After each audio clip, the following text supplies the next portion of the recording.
I am Rio Torres Jr. The place could be quiet, familiar to many as it was used Eddie Garcia's home in ganito kami noon, paano kayo ngayon in 1976. But the place could also familiar as it is one of the most preserved bahay na bato in Binyan, which is now utilized for the Jacobo Gonzalez Museum, the Binyan Congressional District Office, and the Tourism Information and Assistance Center.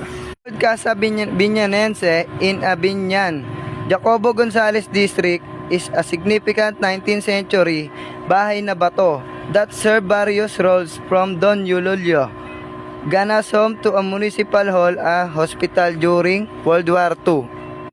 And now the Jacobo Gonzalez Museum and Congressional District Office, symbolizing Binyan rich history, particularly for figures like Rizal and Gonzalez himself, and standing a preserved heritage landmark.